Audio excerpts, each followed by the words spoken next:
The skies over Ukraine, once fiercely protected by Western technology, are now dangerously exposed.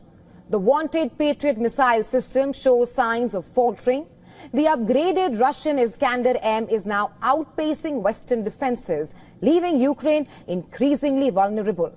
Concerns are also mounting in European capitals about the efficacy of the American missile shield and the future of modern air combat. Our next report telling you more.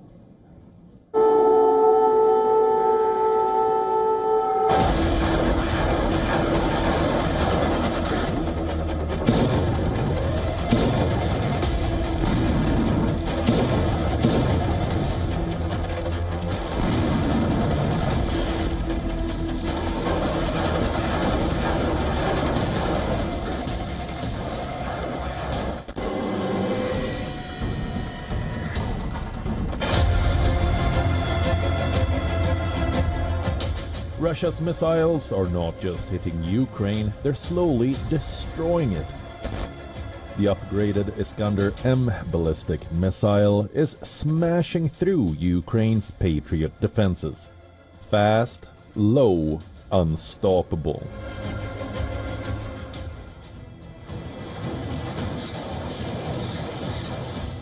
On the other hand, the Tornado-S multiple rocket system rains fire with pinpoint fury. This isn't just bombardment, it's a coordinated obliteration.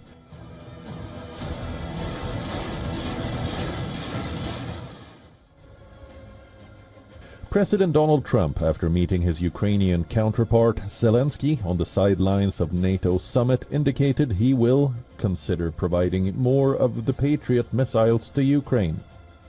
The US is ready to sell anti-air missile systems Patriot to Ukraine. They're very hard to get. We need them too. We were supplying them to Israel, and they're very effective, 100% effective. Hard to believe how effective. And they do want that more than any other thing, as you probably know. Right now, Ukraine is under relentless attacks. The Patriots aren't able to cope up with the Russian assaults. Between late 2024 and mid-2025, Ukraine's overall interception rate plummeted from a robust 73% to a mere 46%. The Patriot missile shield, once Ukraine's silver bullet, is now a smoking target. Russia is using an upgraded version of Iskander missiles, which are proving to be unstoppable. Traditional radars can't track it, launchers can't catch it. Patriot batteries can barely respond before they're hit themselves.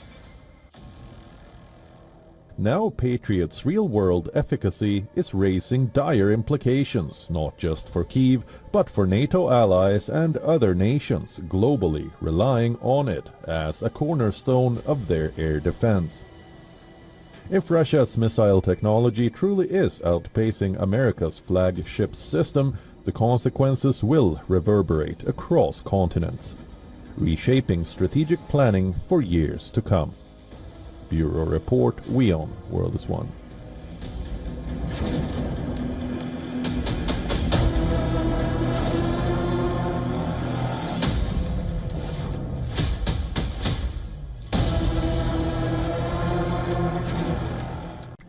Invest in death and you just might get rich faster. That's the story from the markets today. Defense stocks rallied today, not just in India, but across the world, after NATO allies agreed to ramp up military spending massively by 2035. NATO's new target, 5% of GDP on defense, and that's trillions of dollars heading to guns, missiles, and war machinery. The final summit statement, reportedly pushed through by the US President Donald Trump, it lays it out clearly. Member nations must spend 5% of the GDP every year on defense and security by 2035. And back home, Indian defense stocks jumped. Hindustan Aeronautics Limited and Bharat Electronics Limited gained up to 1% in morning trade. The Nifty India Defense Index was up, led by Garden Reach Shipbuilders, DCX Systems and Bharat Dynamics. And this is not just a global story, it's good news for India's Make in India push too. India's defense exports have exploded. According to reports, defense exports from India have grown 13-fold since 2016. In financial year 2024 alone, we exported over 21,000 crore rupees worth of defense equipment, from missiles to radars, small arms and even armored vehicles. The private sector's share of defense exports has surged from just 13% in financial year 2017 to 62% in financial year 2024. It shows the increasing role of private players in a domain that was once dominated by defense public sector undertaking. India has also mandated that 75% of defense procurement should be domestic, given a major boost to indigenous manufacturing. But the rally was not just limited to India. In Europe as well, shares of German and Italian defense firms like Rheinmetall and Fincantieri also surged up to 6% after the NATO news broke of increasing the defense budget by 5%. A broader European defense index is up 49% this year alone. But not everyone's buying the hype.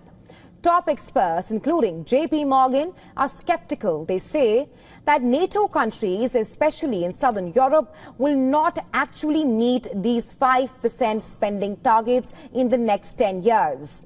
Northern Europe, Germany, Baltics, likely. France, Spain, southern Europe, that's doubtful. Still, the money has started moving and the markets have started responding, whether the world is preparing for peace or war. Defense and weapons are a big business, and in the stock market, war drums usually mean windfalls. Our top story is about betrayal. An alleged spy, Vishal Yadav, has been arrested in India for spying for Pakistan. He worked as an upper division clerk in the Navy's Dockyard Directorate. But investigators say he was secretly working for Pakistan's ISI for years, even during Operation Sindoor. But this is not just about one man. It's about how Pakistan runs secret spy networks right here from its embassy in India's national capital, all under the guise of diplomacy. This is a story of deception, of honey traps and espionage. This is the story of Pakistan's shadow war and how India is blowing the lid off it. First and foremost, who is Vishal Yadav? He was a clerk at the Navy headquarters in Delhi. He is a resident of the North Indian state of Haryana, and he was arrested by Rajasthan Police CID. According to Rajasthan's top intelligence officer, Vishal Yadav was honey-trapped by a female Pakistani handler posing as an Indian woman named Priya Sharma. She is said to have first contacted Vishal Yadav on Facebook.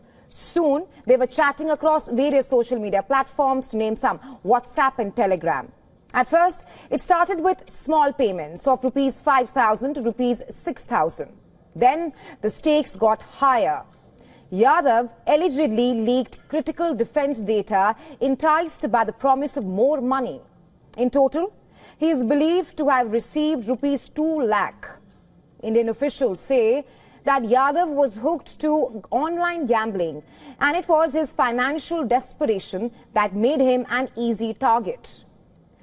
The classified intel, it was shared through social media and paid for through cryptocurrency and bank transfers. Yadav is now in custody at the Central Interrogation Center in Jaipur. Multiple agencies are questioning him as well to find out just how deep the rot goes and how much has already been compromised. Now remember, Vishal Yadav's arrest is not an isolated case. His arrest is just a part of a larger web of ISI-led espionage operations that have been uncovered in the past few days. Several of them run through social media, many through Delhi, and all of them under Pakistan's diplomatic cover. Just take a look at these past instances. These are, as we like to call it, Pakistan's case files of shame. That's what it is. First, Jyoti Malhotra, a travel vlogger turned spy. She was arrested in May and was allegedly honey-trapped by ISI agent named Danish. she travelled to Pakistan 3 times and allegedly leaked important information to Pakistan. And Jyoti Malhotra is not the only one. The list is longer. In recent years, a growing number of spies have been caught leaking classified information from diplomats to defense scientists to embassy staff. Many fell victim to one tactic: honey traps, social media manipulation, and the temptation of more money. In each case, as the details came out, they sounded disturbingly similar. At the heart of many of these operations is Pakistan's spy agency, operating under diplomatic cover from its High Commission right here in India's national capital, New Delhi. Behind these traps are real women trained by the ISI, running these spy rings from across the border under false Indian identities.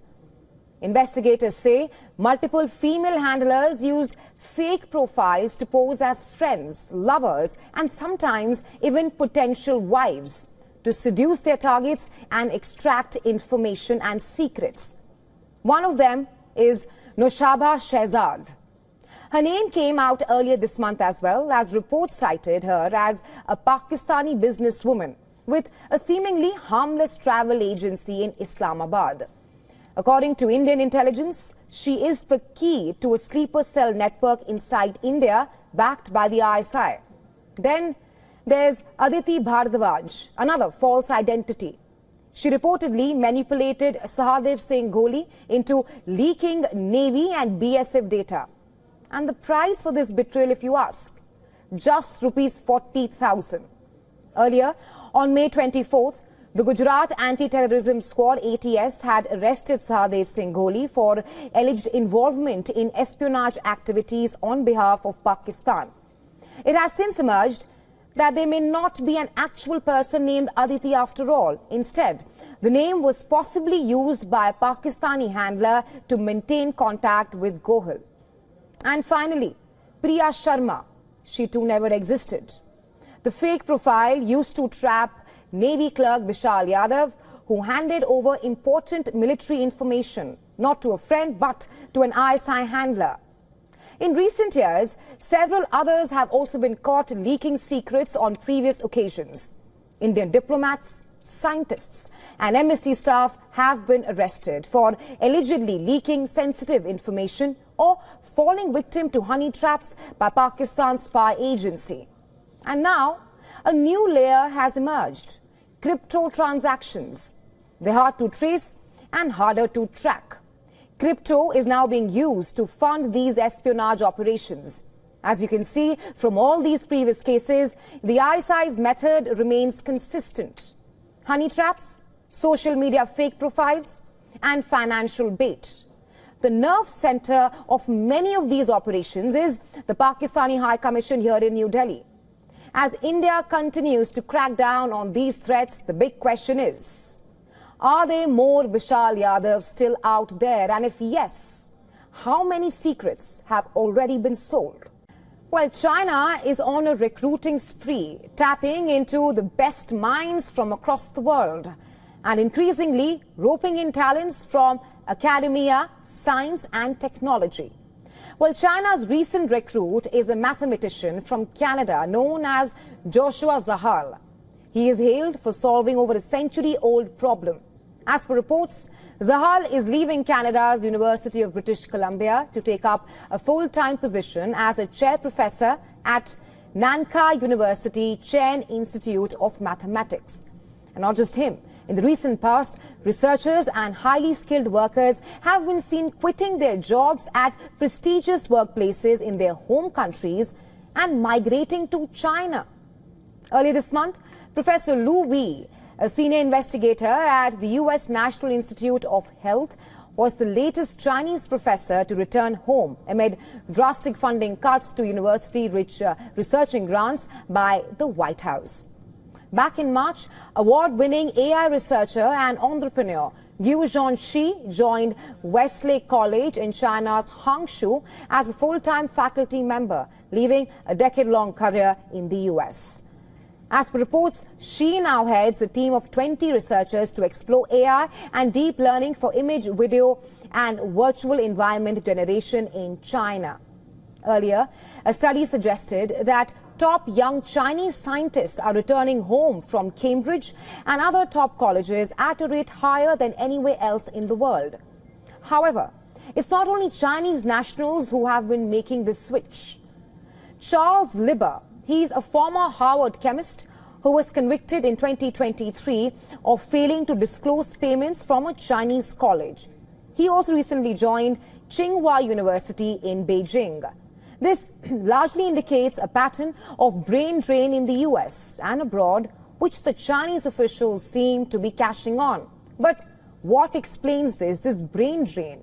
Well, in a bid to attract talent from over the world, Chinese President Xi Jinping has pushed for newer policies hinged on innovation, one aimed at making China a global leader in science and technology, toppling the US, plus scholarships, allowances and well-rounded fundings offered by the Chinese colleges that cover housing, healthcare and other benefits that makes it easier to jump ship and perhaps build a new career in China while also advancing Chinese programs in advanced technology, thus making it a win-win on both ends.